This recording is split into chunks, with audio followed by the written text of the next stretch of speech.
Welcomes to Pavis pantry.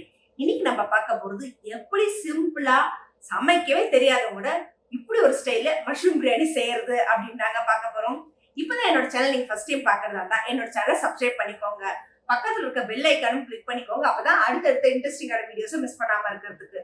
நார்மலா எப்பயும் பாஸ்மதி ரைஸ்ல தான் வந்து பிரியாணி செய்வாங்க. பாஸ்மதி ரைஸ் எல்லாம் இல்லைங்க, எனக்கு வீட்டுல இதுதான் இருக்கு, இதுல எப்படி சமைக்கிறது, எப்படி ரேஷியோ அப்படின்றது எல்லாமே ஒரு கன்ஃபியூஷன் இருக்கும் இல்லைங்களா? ஸோ சிம்பிளான மெத்தட்ல எப்படி மஷ்ரூம் பிரியாணி செய்யறதுன்னு பார்ப்போம். வாங்க வீடியோக்குள்ள போகலாம். கடாய் காஞ்சிருச்சு.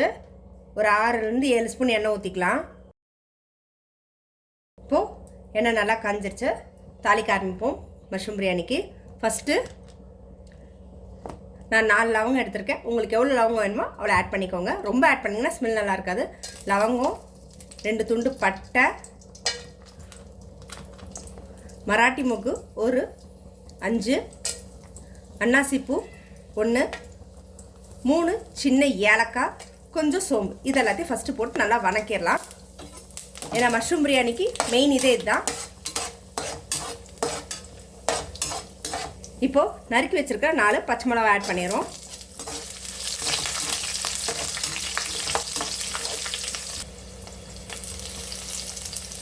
இஞ்சி பூண்டு பேஸ்ட் போட்டுட்டு நல்லா பச்சை வாசனை போக வணக்கிடலாம். நீங்கள் ரெடிமேட் பேஸ்ட் இருந்தாலும் ஓகே, இல்லை இந்த மாதிரி நசுக்கி போட்டாலுமே இன்னும் டேஸ்ட் நல்லாயிருக்கும், ஃப்ளேவர் செம்மையாக இருக்குங்க. எப்படி அந்த ஃப்ரெஷ்ஷாக அரைச்சி போடுறது. பச்சை வாசனை போயிடுச்சு. வெங்காயத்தை கட் பண்ணி போட்டுடலாம்.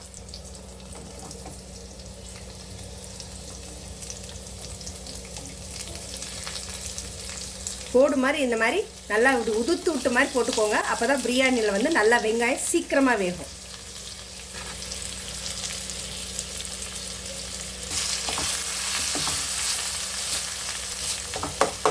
இப்போது நல்லா ஃப்ளேம் வச்சு கை விடாமல் நல்லா அந்த ஒரு மாதிரி கோல்டன் கலரில் வர அளவுக்கு நல்லா வறுத்துக்கோங்க.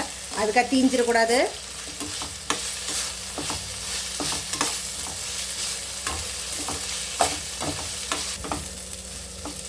வெங்காயம் நல்லா வதங்கிருச்சு. இந்த ஸ்டேஜில் தக்காளியை நறுக்கி போட்டுருவோம். நறுக்கி வச்ச 3 தக்காளி.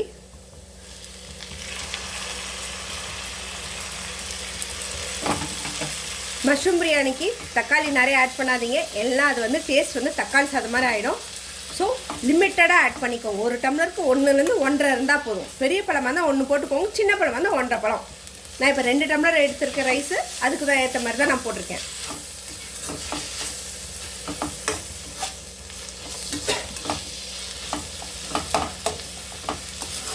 தக்காளி கொஞ்சம் நல்லா வதங்கட்டும். இப்போ அது வதங்கிறதுக்கு நம்ம சால்ட் ஆட் பண்ணிடலாம்.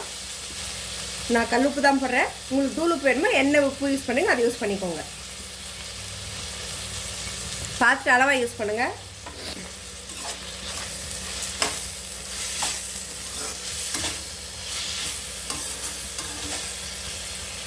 தக்காளி வதங்குறப்ப சால்ட் போட்டால் சீக்கிரமாக வந்து வதங்கும். தக்காளி நல்லா வந்து மசிஞ்சு வரும், நல்லா அந்த இது ஜூஸ் பிரிஞ்சிரும் அப்படின்றதுக்காக தான் தக்காளி வதக்கும் போது உப்பு போடுறது.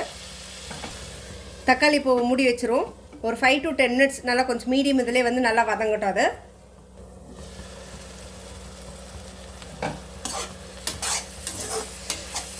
தக்காளி நல்லா மசிட்டு லைட்டாக அப்படி ப்ரெஸ் பண்ணி விட்டிங்கன்னா நல்லா எனக்கு சீக்கிரமாக மசிஞ்சிரும்.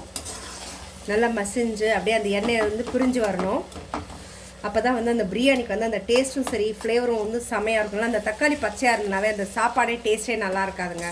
ஒரு மாதிரி சல்லுன்னு இருக்கும். பிரியாணி சாப்பிட்ற டேஸ்ட் ஃபீலே வந்து இல்லாமல் போயிடும். இது வந்து மஷ்ரூமுக்குன்னு கிடையாது, எந்த ஒரு பிரியாணி செய்கிறதா இருந்தாலுமே நீங்கள் இந்த மாதிரி தக்காளி நல்லா மசிஞ்சதுக்கப்புறம் அந்த எண்ணெய் பிரிஞ்சு வரும்போது நீங்கள் போட்டிங்க அப்படின்னாவே அந்த பிரியாணியோட டேஸ்ட்டும் ஃப்ளேவரும் செமையாக இருக்கும். இப்போது வெங்காயம் தக்காளி வதங்கிருச்சு. இப்போ மசாலா ஆட் பண்ணால் கொஞ்சமாக வந்து மஞ்சத்தூள், 1/4 ஸ்பூன் கரம் மசாலா, ஏன்னா ஆல்ரெடி நம்ம மசாலா ஐட்டம்லாம் போட்டிருக்கோம். 1/2 டேபிள் ஸ்பூன் பிரியாணி மசாலா, அது உங்களோட சாய்ஸ், ஆப்ஷனல். 1 டீஸ்பூன் மிளகாத்தூள், தனி மிளகாத்தூள், அதுவும் 1/2 டேபிள் ஸ்பூன் தனியாத்தூள்.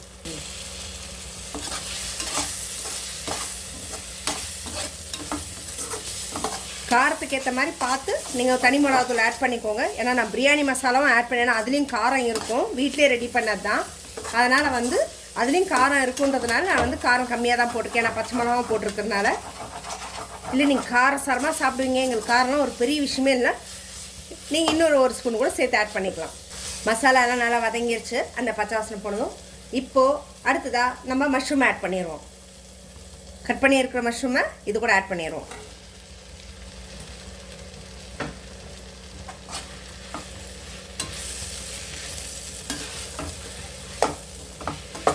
மஷ்ரூம் வந்து கொஞ்சம் அப்படியே வதங்கட்டோங்க. அதுக்குள்ளே நம்ம வந்து பிரியாணிக்கு ரைஸ் ரெடி பண்ணிடுவோம். இல்லை நீங்கள் 1 பார்ட்டாக வச்சு செய்கிறதுனாலும் அது உங்களோட சாய்ஸ். நான் எப்பவும் இப்படி தான் செய்வேன். ஸோ வந்து அடுத்தது இது ரெடி ஆகிறதுக்குள்ள நம்ம வந்து பிரியாணிக்கு ரெடி பண்ணிப்போம். நல்லா வந்து மஷ்ரூமில் ஃபுல்லாக அப்படியே அந்த மசாலா எல்லாம் நல்லா கோட் ஆகிற மாதிரி பண்ணிக்கோங்க. நான் எப்போ வந்து பாஸ்மதி ரைஸில் தான் எல்லாம் செய்யணுன்னு வாங்க. பட் ஆனால் இந்த தடவை நான் பாஸ்மதி ரைஸ் இல்லாமல் நார்மலாக வீட்டில் என்ன ரைஸ் இருக்கோ அதிலே நீங்கள் வந்து செஞ்சாலுமே செம சூப்பராக தான் இருக்கும்.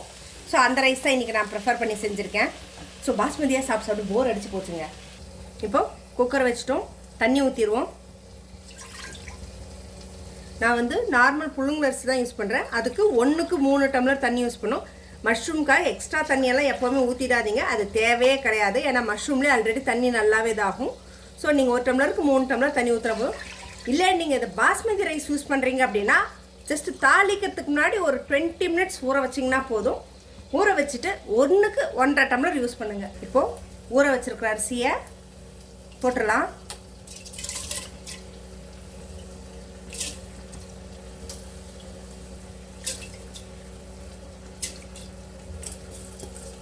மஷ்ரூம் வந்து வதங்கிருச்சு. இப்போது சாதத்தில் எடுத்து போட்டு கலந்து மூடி வச்சுட்டா நம்மளுடைய மஷ்ரூம் பிரியாணி ரெடி. ஸோ இப்போ மஷ்ரூமை ஆட் பண்ணிடுறோம்.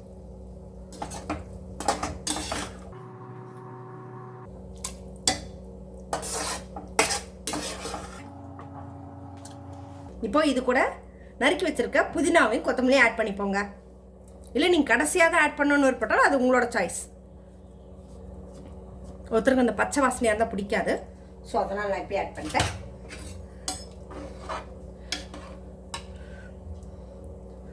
மூடி வச்சு கரெக்டாக ஒரு 2 விசில் விட்டால் போதும். கொஞ்சம் மீடியம் ஃப்ளேமில். இல்லை பாஸ்மதி ரைஸாக இருந்தாலுமே அதே தான். நீங்கள் ரொம்ப நேரம் ஊற வச்சிங்கன்னா அரிசி குழஞ்சிரும். விசில் அடங்கிருச்சு.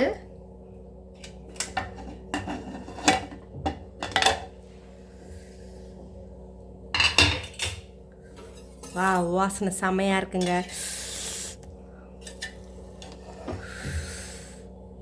பார்க்கறதுக்கு அப்படியே மஷ்ரூம் சூப்பராக வந்திருக்கு.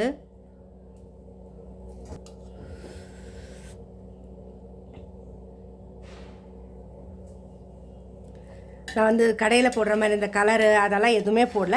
வீட்டில் அரைச்ச மிளகாத்தூள், வீட்டில் அரைச்ச மசாலா, கரம் மசாலா, பிரியாணி மசாலாலேருந்து அதான் யூஸ் பண்ணியிருக்கேன். அதனால தான் உங்களுக்கு கலர் இந்த மாதிரி இருக்குது. எனக்கு கலர் போட்டு போட்டு கெமிக்கலாக வேண்டாம் அப்படின்றதுனால தான். ஸோ இப்போது சுவையான மஷ்ரூம் பிரியாணி ரெடி. இப்போ இதை வந்து சர்வ் பண்ணிடலாம் சாப்பிட்றதுக்கு.